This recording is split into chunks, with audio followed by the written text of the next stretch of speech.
Coming up on this episode of NPS Now, a very special graduation ceremony. Students and staff celebrate the end of the school year, and NPS employees and community members golf for education. Plus an update on 2 important construction projects.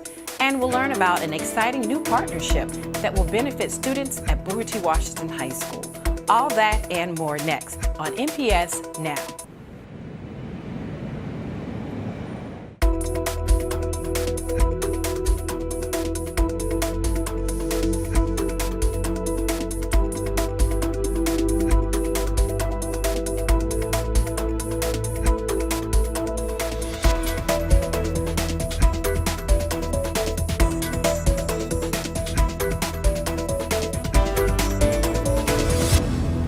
Hello and welcome to NPS Now, your source for news and information about Norfolk Public Schools. I'm your host, Karen Tanner.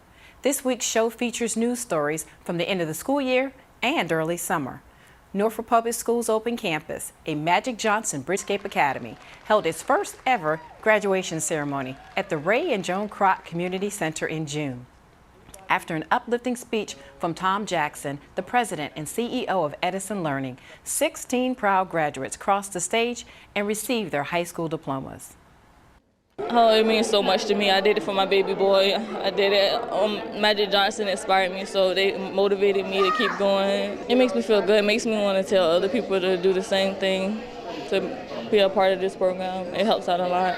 Well, originally I moved up here from Georgia, but I was like, probably like a credit and a half away from graduating, so they told me what I needed. They worked with me. I mean, everybody should have this opportunity that we have, because there's a lot of students out there that need this same opportunity. So a traditional high school just was not right for me.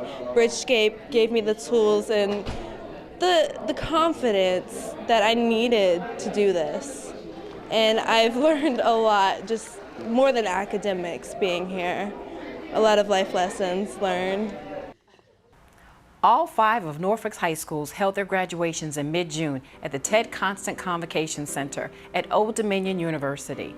Nearly 1,500 graduates crossed the stage to receive their diplomas over a 2-day period, and the grand total for scholarships from the district's 5 high schools was approximately $45 million. Congratulations to the class of 2015. Just prior to graduations, the end-of-the-year work experience and internship celebration was held to honor recent NPS graduates and local organizations that participated in the post-grad transition program. The students were recognized, and some even received scholarships for their hard work. A fashion show featuring students wearing clothing donated by Princess Anne Thrift was a highlight of the event. I got involved with the program because Princess Anne Thrift is a small business, and we needed some assistance, and one of the clients at the store actually mentioned that they offer the volunteer program through Norfolk Public Schools. It's been a great partnership, and as a small business owner, it's been a tremendous help to keep the store running and being able to maintain its productivity. So it's just been an awesome experience. It's actually giving back to the students so they can learn skills that will help them to develop themselves and to be self-sufficient in the future.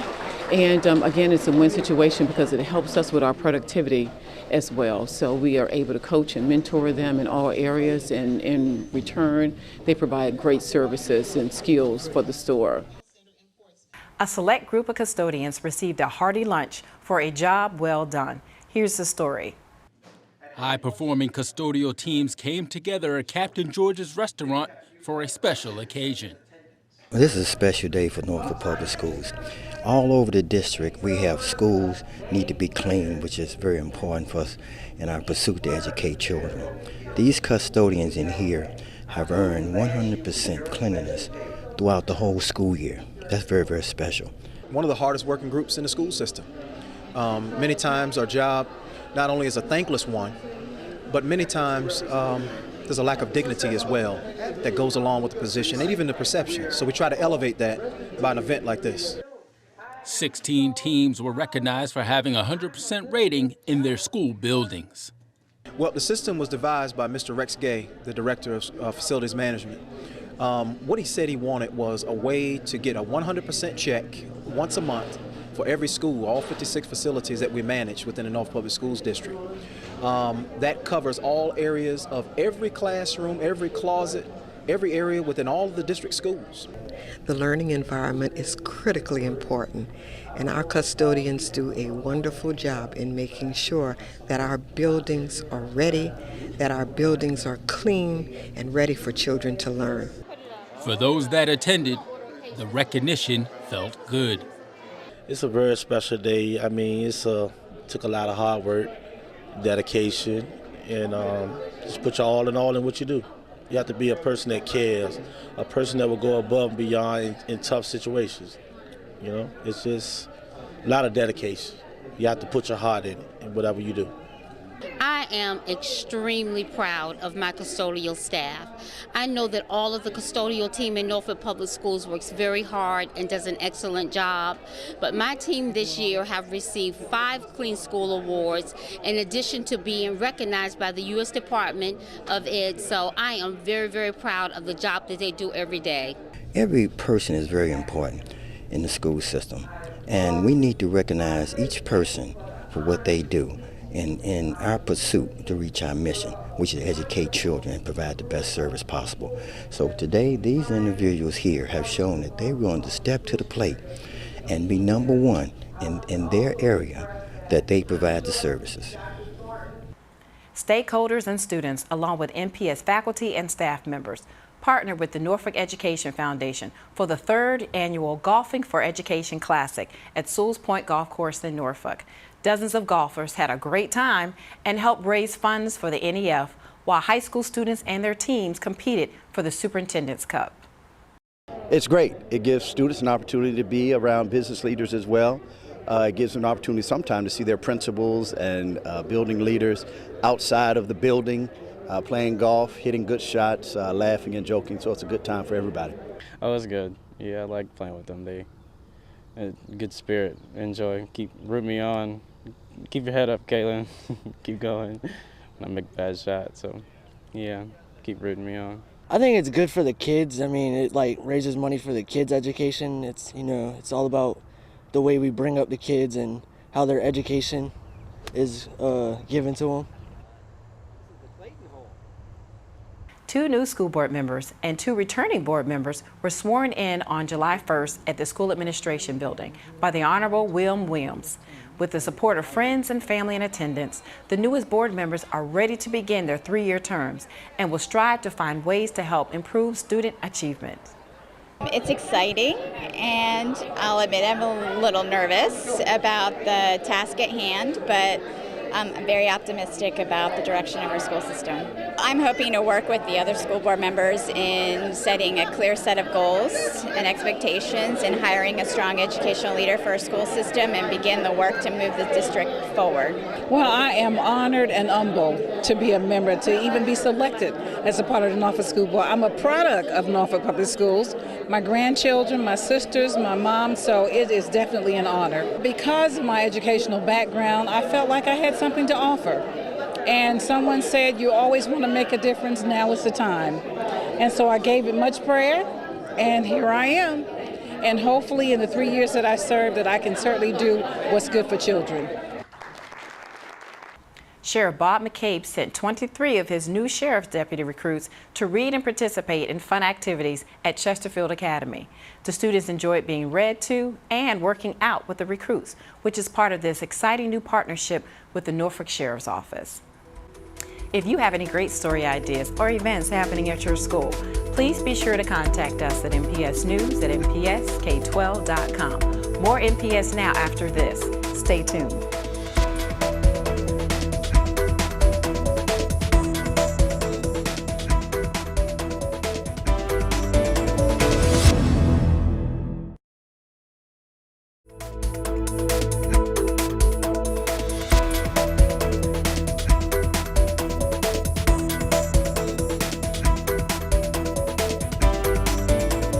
Welcome back to NPS Now. With me today is Acting Superintendent Dr. Michael Thornton and Dr. Brad Robinson, our school board member. Welcome, gentlemen, to NPS Now. Thank you. It's good to be here. I'm glad to have you here. We've got some construction going on in 2 of our schools, so I wanted to bring you all in and talk about some of the school construction. And I'll ask you, Dr. Robinson, you're the liaison for the school board for school construction. What's going down the pike right now with our schools? Oh, it's really exciting times for Norfolk Public Schools as far as construction. We're able to replace a lot of our aging infrastructure, and we've got 2 schools in the ground right now working on getting the walls up and getting the schools together. Great, great, great. Dr. Thornton, how are these projects being funded? How are we finding the money to construct these schools? Well, we've got 4 projects either in the construction phase or design phase. The first of the 4 is currently under construction for Campostella as well as Richard Bowling. And then the second of the 4 to be constructed over the next 18 to 36 months is going to be Ocean View and Larchmont. There you go. Sorry for that. Tag team. But at any rate, to your question of funding, they're being funded primarily by the city. School construction is a city or locality responsibility. We receive no state or federal funding for these projects. So in total, those projects are estimated to cost about $101 million that is being fully funded by the city council through local appropriations. And that's for both schools together? That's for all 4 schools. All 4 schools together? Yeah, so there are 4 projects on the table.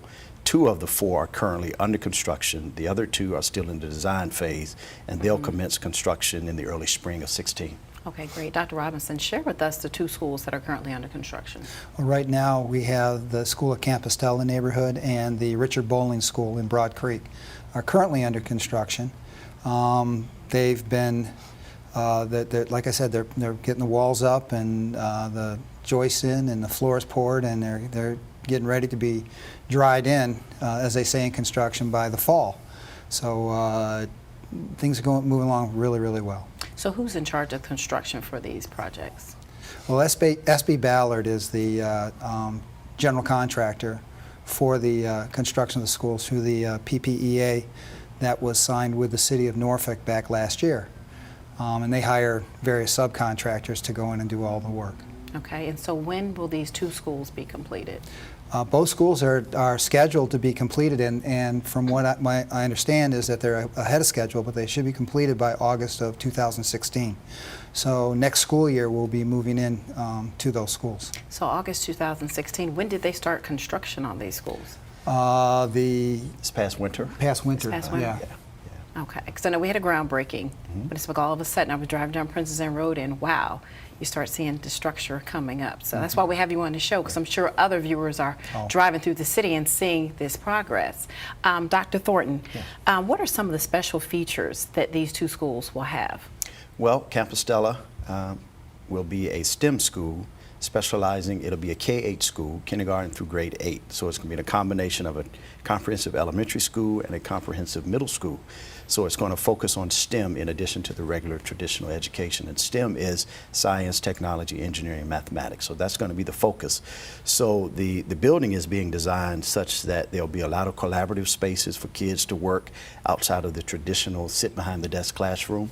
There'll be a lot of daylighting. Anytime you start building a facility with 21st century features, then you're going to take advantage of daylighting, because research would support that enhances the instructional process. It also have wireless technology capabilities in there. So as the school division begins to move forward with bring your own device or BYOD, when I say move forward, we haven't adopted a policy, but that's the first step. But the infrastructure will be such that it can accommodate future bring your own devices in the building for wireless technology and the use of computers in the classroom or handheld devices. Right. So what about Richard Bowling? What kind of special features will that school have? Richard Bowling is going to be a comprehensive elementary school, K through 5, and it also include the plan right now programmatically is that in addition to the traditional program, we'll have a primary year's international baccalaureate program. So we'll begin the process in earnest next year of going through the application process, and that'll really give us an opportunity to put our elementary school on the map as it relates to primary year's international baccalaureate. Granby High School is a IB school currently, and we're also, as we begin to open the Academy for Discovery, That's going to be a middle school middle school IB program. So now we will eventually have not only Granby High School with the high school IB program, we'll have the Academy for Discovery with the middle years program, and then Richard Bowling would evolve into a primary years program for International Baccalaureate. Okay, good. And these two schools are nestled in communities, long-standing communities, Broad Creek and Campostella. After construction, will these schools be given new names? Well, Campostella right now, the community has spoken, literally has spoken to the board and has requested that a new name go with the new school.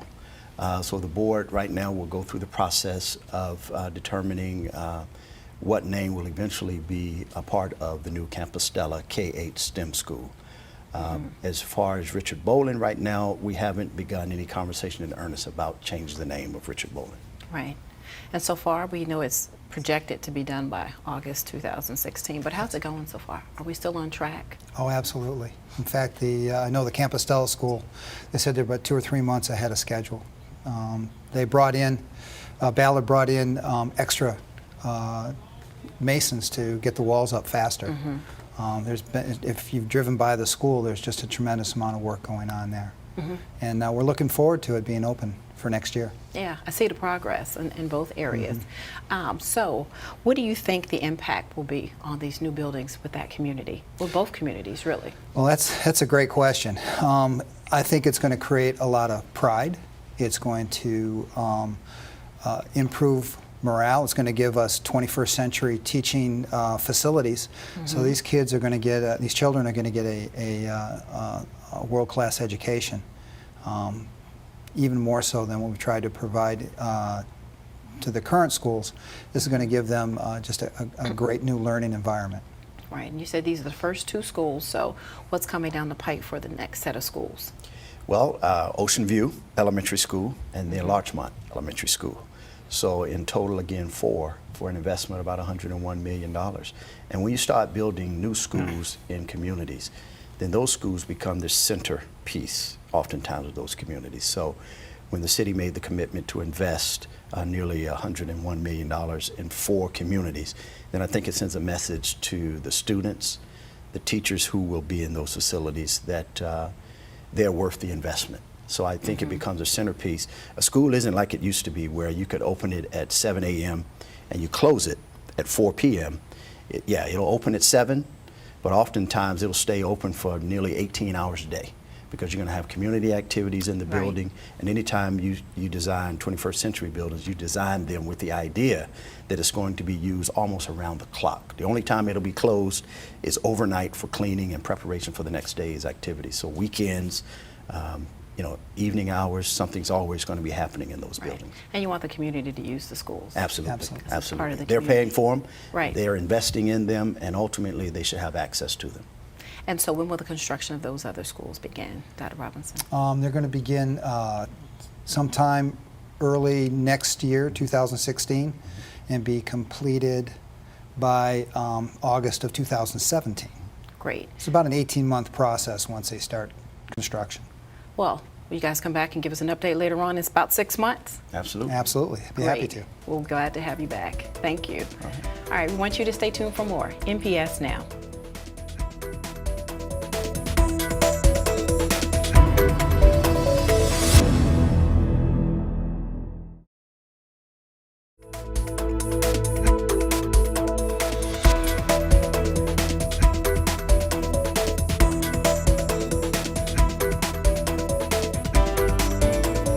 Welcome back to NPS Now. With me today is Adrienne Day, principal of Booker T. Washington High School, and Dr. Christine Matson of EVMS. Welcome, ladies, to NPS Now. Thank you very much. I am excited to have you on the show because there's a new initiative that's coming up soon about students receiving medical services at Booker T.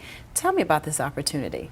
Yes, we have the great opportunity of having partnership that will provide services for our students as it relates to healthcare.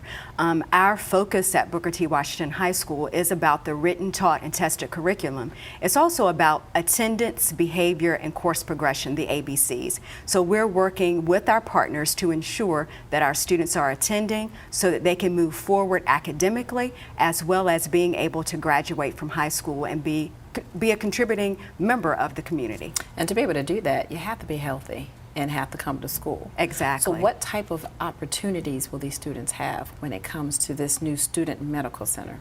They will have the option of being able to go to the BTW Care Center to be seen as it relates to mental health, as it relates to physical health. So when will this initiative start? We're hoping that we will be able to get it off the ground in the fall. We still have various phases that we're working with EVMS and our partners about to be able to move forward with the initiative as soon as possible for our students. And you just mentioned EVMS, and so you're Dr. Madsen with EVMS. Who are some of the other partners that you guys can share with me in this effort? We are partners with the Brock Institute, which is headed by Cynthia Romero. The support for the center was through a grant that was written by Dr. Homan and Dr. Romero. So we are working with them on a regular basis. We love the opportunity to be able to work with students, to be able to promote health, prevent disease, work with them about acute medical illnesses, and some of them may have ongoing illnesses that we're willing to partner with as well. We will be working closely with the school nurse, observing all the privacy issues there.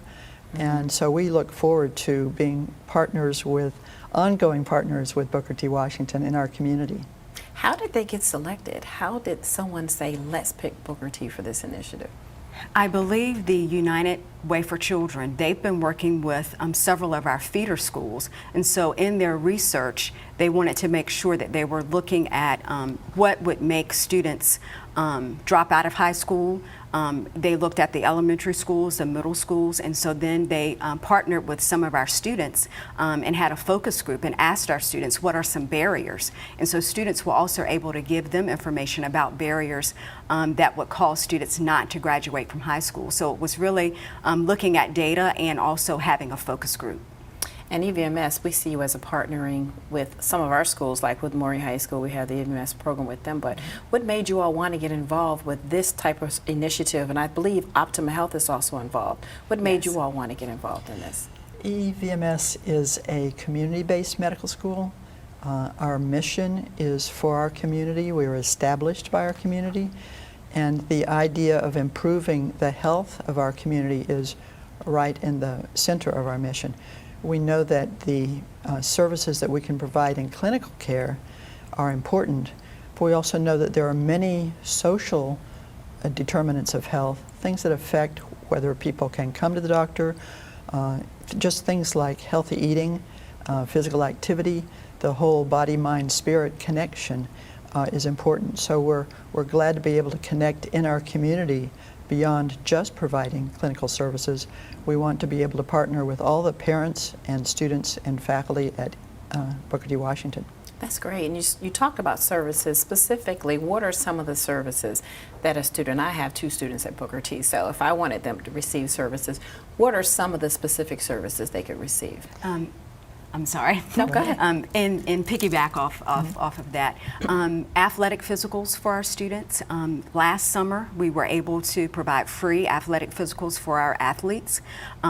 We've had several meetings to talk about the menu of services, but we've also talked about flu shots and the like. So I know Dr. Madsen has some other ideas that she would like to share about that. Okay. Sure. Students may have sudden things that come up while they're at school, infections and so forth. They may have injuries, fall down, laceration, that sort of thing. So we can provide those things that come up unexpectedly, but also we would like to be able to make appointments for students to follow up for things like asthma, ongoing issues of that sort. So like reoccurring illnesses, they'll need to actually have an actual physician for, but they can come to the school. It's almost like a magnified school nurse office, but it offers a whole lot of services to our students. An increased breadth of services, but you made a good point that we want to partner with the local physicians that students may already have. If they don't have a physician, then we can provide the role of a primary care doctor.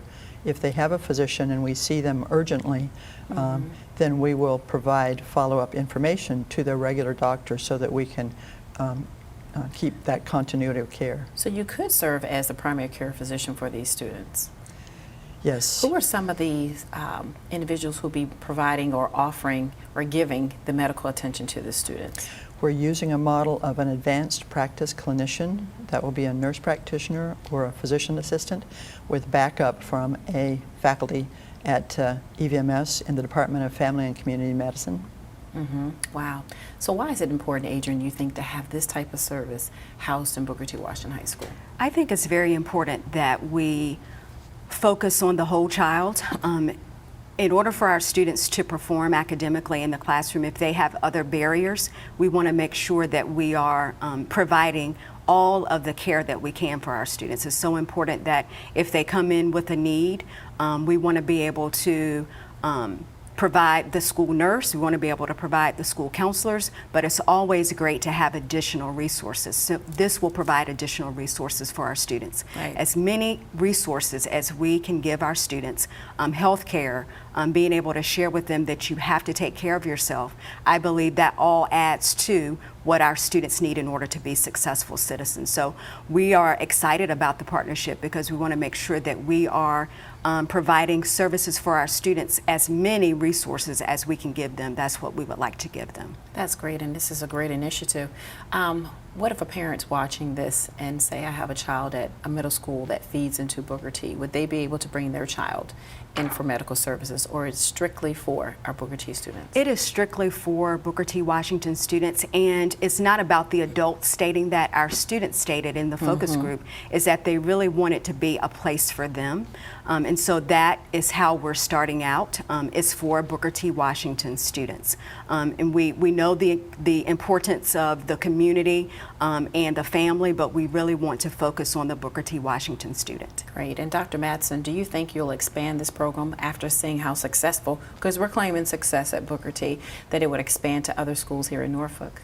I agree with you that we will claim success and move in that direction. We don't know what the future will hold, and it's wonderful to have the Optima to provide funding through the United Way and to partner with the United for Children program that's been so important in addressing multiple needs of kids in our area. We don't know, we anticipate that this would become self-sustaining. There are some ways that the services can be paid for and billed. We will assist students and their parents with gaining insurance to help with that. That's great. But we don't know what the future will hold. Well, great. This is a great opportunity for Booker T, and I thank you all for coming on the show and sharing this valuable information. In the fall, we look forward to seeing what happens next. Great. Great. Thank you. Thank you for having us. And we want to thank you for watching NPS Now. It airs weekly on WNPS Channel 47, or you can view us online at www.npsk12.com. We want to thank you again for watching NPS Now.